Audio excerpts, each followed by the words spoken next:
Welcome to Maria Loves to Talk. And today, no, I'm not talking about fragrance. I'm talking about, not that fragrance is not important, but I'm talking about something else. I'm going back to my series and I'm mixing it up, you guys, you gals. I'm mixing it up. Okay, so I'm talking about another missing woman. Okay, we'll do the dating and some other things later, but I want to talk about this. I've been wanting to come here since last week and talk about this.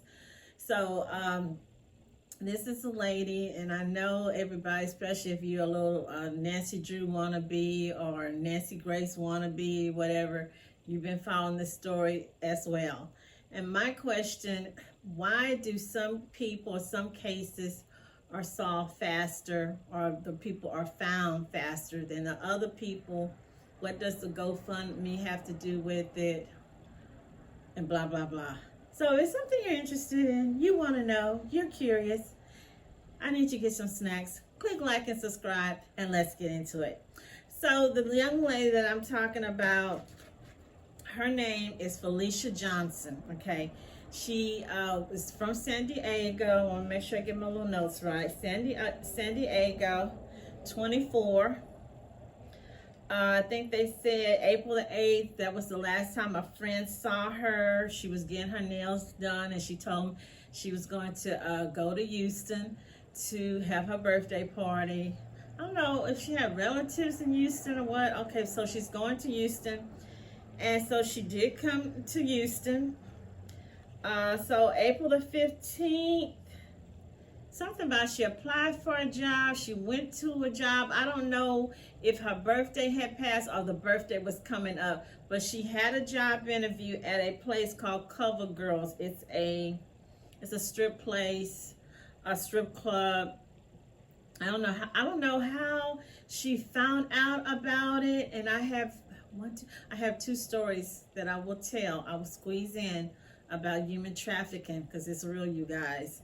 Okay, so I don't know who told her about Cover Girls, or has she been to Houston before, or what. So she went over there. Now I was thinking, me and some other people that have been, I'm on like I told you, I'm on like 5 different groups, and then I'm on 2 groups they created for her, trying to figure out what's going on.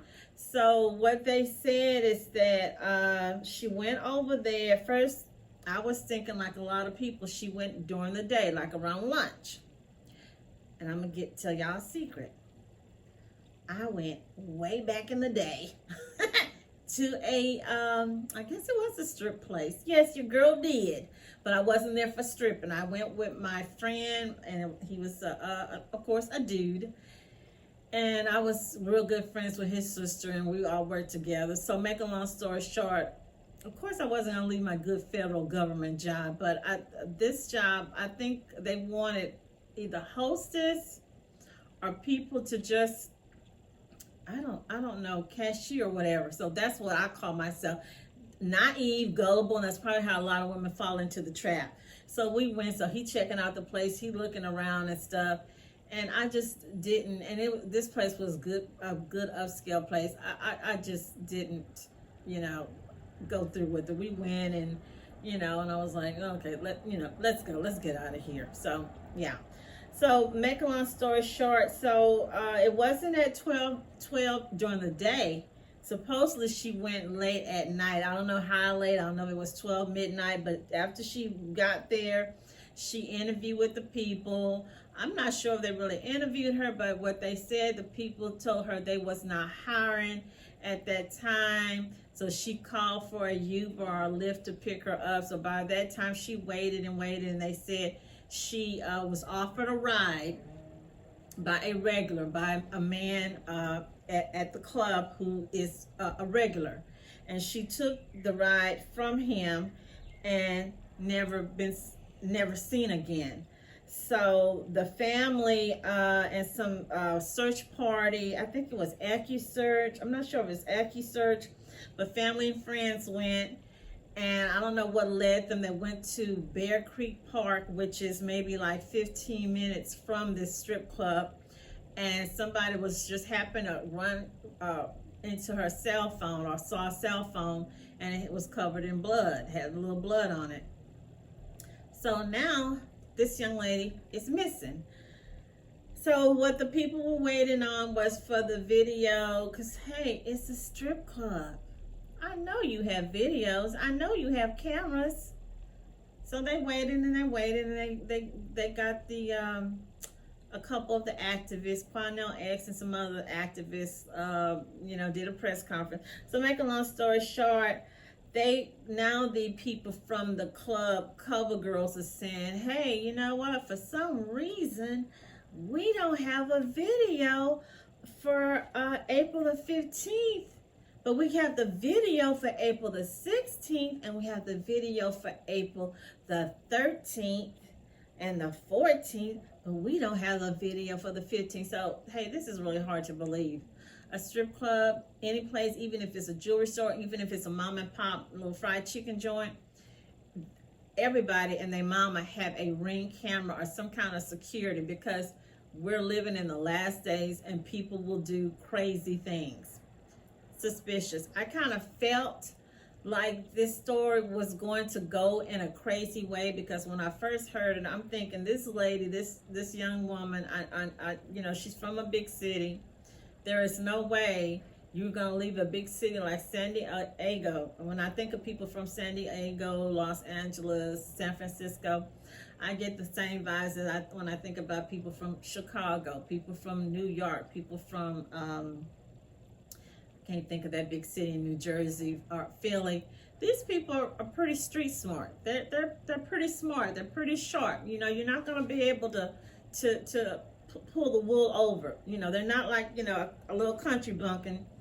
Nothing wrong with the country bumpkins, but they're not going to be green like someone in a little small town to just accept a ride from a complete stranger, even though you say, hey, I'm a regular, or I'm so rich, or whatever.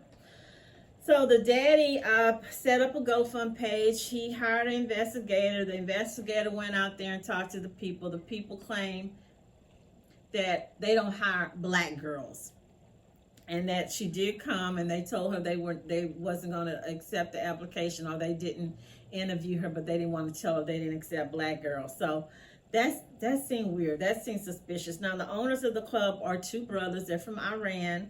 They're called Ali and Hassan Davari. And see what else. Okay, so far the Crime Stoppers have raised $5,000. The father, his name is Mr. Kevin Johnson. So what he asked, and I just saw that and I felt so sad for him, because if he wouldn't have got involved and left, and hey, that costs money. That takes time. Jobs are really funny these days. You can barely be off for 3 days or go on a bereavement, and they're like, hey, you got to come on back if you want your job. So he went out trying to find out, didn't think this was going to take this long. Nobody knows anything.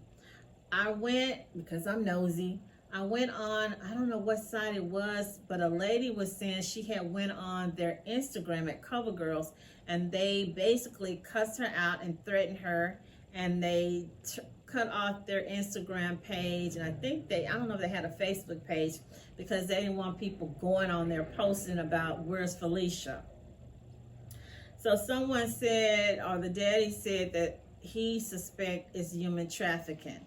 On one of the pages I was looking at, someone mentioned that when they get these women, if it is, we don't know, that they take them to a place in Dallas, that everybody, I don't know if he's a police or if he's an investigator, but he's like, hey, everybody know, it's common knowledge, when they get these girls, they hurry and they take them to Dallas so they can I don't know what you call, I don't know if they do mind control or if they break them down or what. And I was like, are you kidding me? Brothers, they've been sued a couple times. They have donated money to Kim Ogg, the district attorney, for her re-elections and stuff.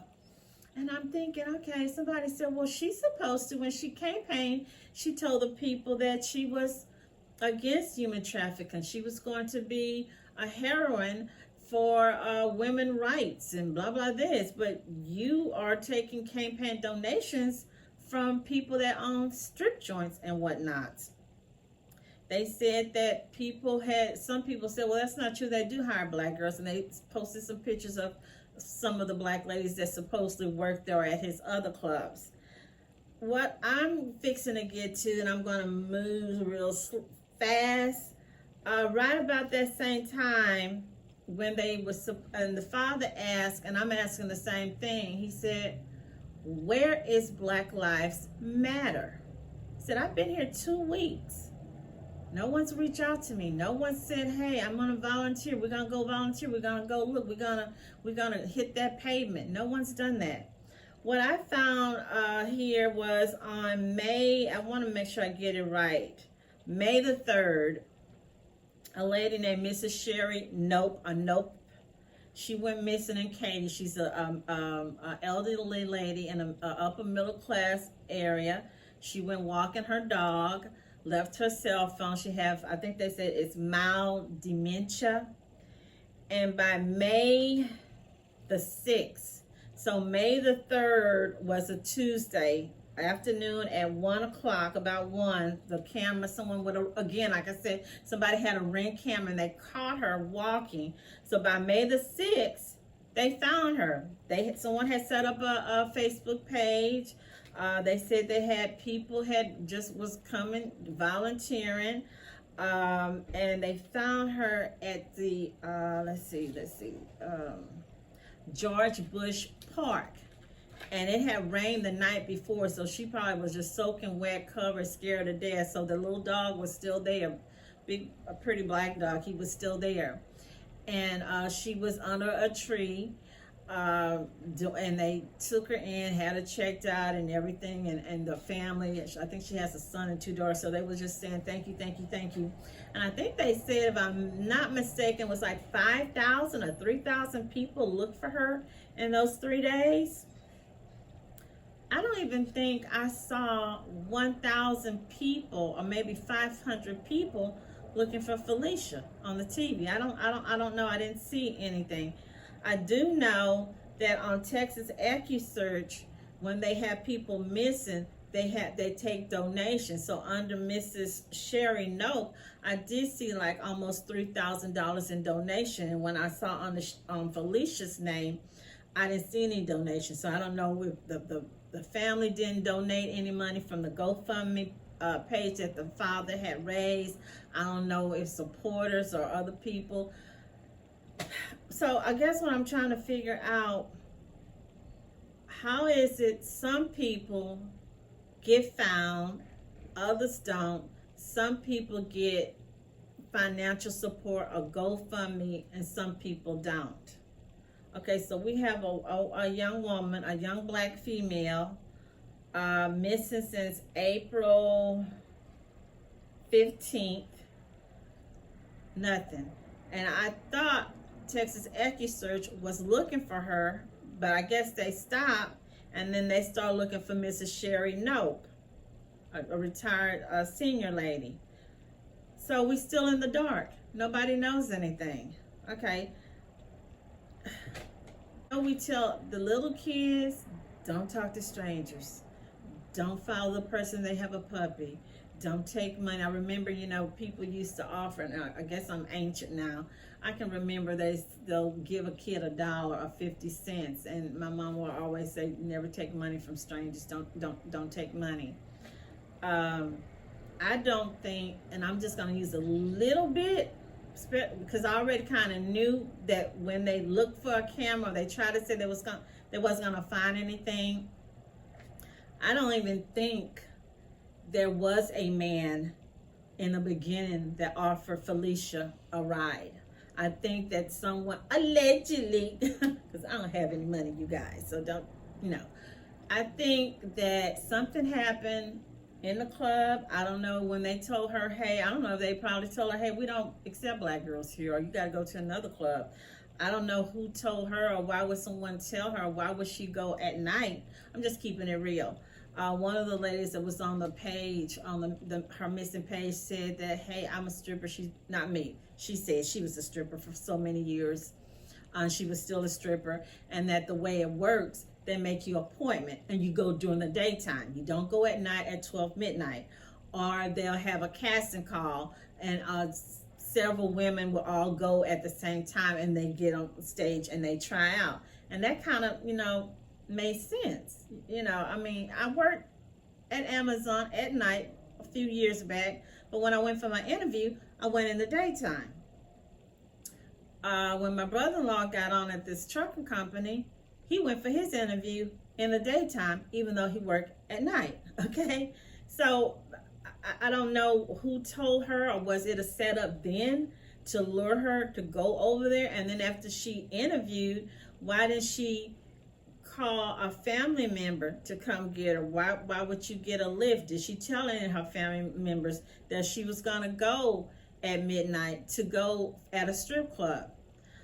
I'm thinking something happened. I don't know, maybe I don't know if they felt that she was upset, or words was exchanged when she questioned why they wasn't gonna interview her or give her a chance.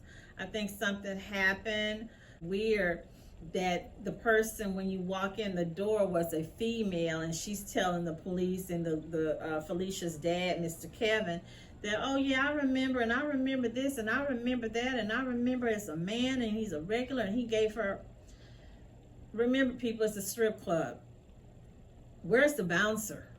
Where's the security system? Where's the police? Normally in those type of places, they have an undercover cop or someone in the police or deputy that's there.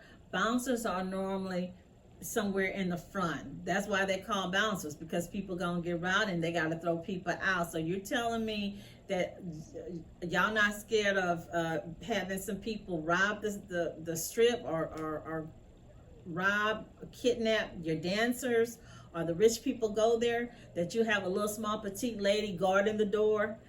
That don't make any sense. You don't have a working camera. That don't even make any sense. The raggedest house on the corner street have a Ring camera, some kind of security camera. So a big old club, you don't have a camera. I don't know. It's strange. Okay, I want to go very quick to two stories. One I actually saw. One of my nieces was telling me, a friend of a friend. Everything is a friend of a friend. So we were all sitting up. I don't know I don't know, but we were just all sitting up, just talking and chatting. So we were talking about this.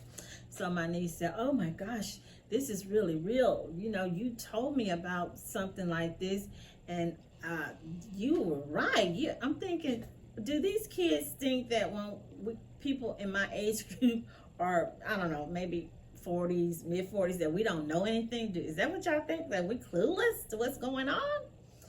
You're so right. You're so right. So making a long story short, she's telling me that one of her friends, I'm not going to say, went to a club. I don't know if it's a club or a sports bar, or it was a dancing club, but she said it's Nigerian owned.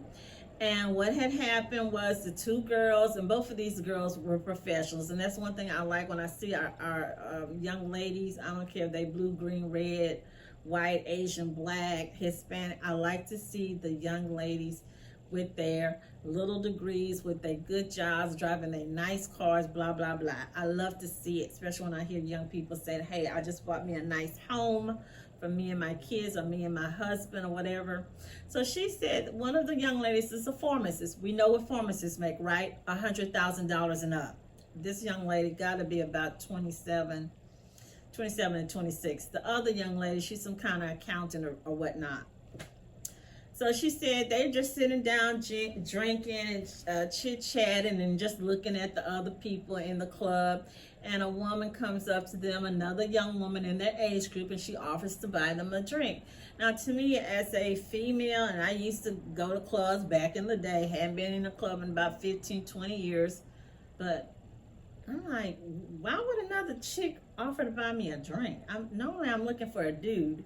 And I didn't go to the club by myself. When we went, it was a group of us. It was like 7 or 8 of us at a club. Normally what we'll have will be a guy or 2 guys will get a bottle, and it will be for all of us. So they told her, no, thank you. So she comes back a few minutes and offered to buy them a drink again, and they said no. So after about them being in there for an hour and a half, these girls, they walk out. So the girl 100,000, one making about 56,000, no kids, single, decent looking girls. So they tell this chick, no, we don't need you to buy us a drink. They go out, they observe her talking to two dudes. I don't know if these dudes were Africans or what, they were black guys.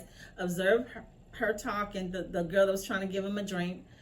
And he's in a Mercedes. I don't know how new it was, but he did have another dude in the passenger side.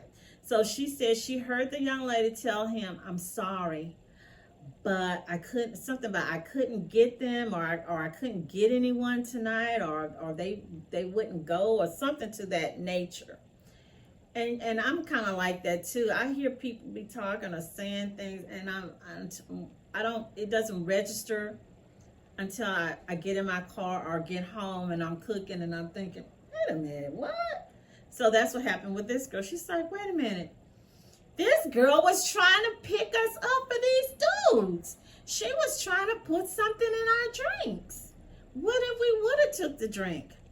So I told my nieces, I'm thinking that this is, you know, we women, you girls, y'all know to look out for some of these dudes, but now they're using women to lure other women, and they probably might be got the bartender on the whatever you call it, maybe got him on the payroll where he helped, because if she's getting the drinks, well, she's just gonna go get the drink and then she's gonna put something in it and give it to them and then call these two guys to come.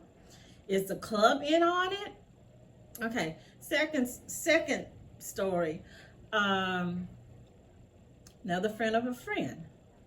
This friend said her buddy is a blue-eyed blonde, pretty girl, cute girl. She got a black boyfriend. She works at a strip joint. So she said, now I don't know if she was actually on the floor dancing or she was getting ready to leave, but she said a truckload of girls. She said they looked like they were Dominican. I don't know why she would say they looked like they were Dominican. And she dances at a Mexican club or a Latin club. So that's her club. That's where she's at. And she said they got out of the truck. It was a truckload of them. And she knew right off that she felt that they must have been in some kind of, I don't know, human trafficking thing. And she said they all had butt implants. They all had those butt implants. And they got out the truck, came into the club. I don't know what happened after that, but yeah. Isn't that weird? This is real. So we got club. It doesn't have to be Nigerian on there. All of them are doing it. All of them. Because I know back in the day when we used to go, they were mainly Arab or Iranian clubs. And it would be, depending on what the name of the club, some of them were predominantly black patrons, but the people that owned the club wasn't black. Okay. So now we've got the young lady saying that, hey, it's going on in the strip clubs. They get these women and they throw them and they put them out there to work, and I guess they're taking their money. Third one, I actually witnessed, and this has been a while, couple years ago, maybe not even quite 8 years ago, but between 6 and 8 years ago at the Washington. Don't get me. At the Washington, I saw this story that was saying people was getting singer Keisha Cole because she had drove up in a sports car or Lamborghini or something with 6 loads of clothes to wash. Okay, and I don't have Keisha Cole's money, so yeah, I was at the Washington. I don't remember what I was washing, rugs, but I was washing clothes as well. And I'm nosy, always been nosy. So I see these two young girls. One is pregnant, because I heard her say something about her pregnancy. I don't know how far she was. It looked like she probably was about, 4 months, maybe not quite 6. So the other girl said, come on, he's waiting for us. He's out here. So, I'm nosy. So I'm pretending like I'm trying to get something, and I kind of let them walk out, and I go look out, and then I go to my car, fumbling. Yes, fumbling in my trunk like and I'm trying to listen. So I see this guy, nice looking guy, older black guy, not old. He looked like late 30s, maybe mid 30s, maybe even early 40s. These days you can't tell people ages. But these girls, they had to be in their early 20s, and the other one, I heard her tell the other girl, well, I'm pregnant. I don't want to hurt my baby. I'm worried about something about the baby. I didn't think nothing, because again, I'm slow. I'm green. Okay, I'm green. Okay. So they get in the man's car. He's in a Mercedes or BMW. They get in. So I go back into the washer chair. And so I don't know how long it was. It wasn't even that long. It looked like they came right back. It was like about an hour or so. And I saw him drop them off. And they must live down in the apartments down, because it's like 4 or 5 apartments down that street. And I'm thinking, okay, he picked them up. The other girl said, don't worry. She was saying, I'm worried about my baby. I don't know. The other was like, come on. And then they come right back in an hour. And there's like 2 or 3 motels. And I do not like any place where I see hotels, because I'm telling you, ain't nothing good going on, okay? So that all I could think of, that was human trafficking. And you guys, you girl, you know me. I think y'all that's been looking at my little page, you know how I am. Yes, I did call the police. Yes, I did, and I'll leave it at that. I want to quickly talk about 1, 2, 3 missing people right quick, just to shine the light that we have to be diligent, aggressive about young women, whether they black, blue, green, Native American. It's too many young women going missing. It's too many young women getting caught up in whatever. So these 2 women, I've been seeing them on different other missing people pages, and I didn't really read. I just kind of look and I re-click and share. Alexis Ware, 29 years old, Greenville, South Carolina. She went missing January the 30th. She has 2 kids, a boy and a girl, so she was meeting up. I don't know if this is her husband or her fiance. His name is TJ Patterson. So they met up at the 7-Eleven about 8 o'clock p.m. at night. He was supposed to get gas, put gas in her car. She put the kids in his car. She followed him. She has, I think they said, a red Honda. She was following behind him, and he saw her go the opposite way. They were supposed to be going to his mama's house, and never saw her again. They said that she told her mother or someone, and the little girl, her little baby girl, I think the little girl's about 8 or 9, she vouched. She said, yeah, we've been seeing a black truck in the apartment complex. Somebody's in the truck, and they just there, and she felt like somebody had been looking or following her. And it happened that same day that she went missing.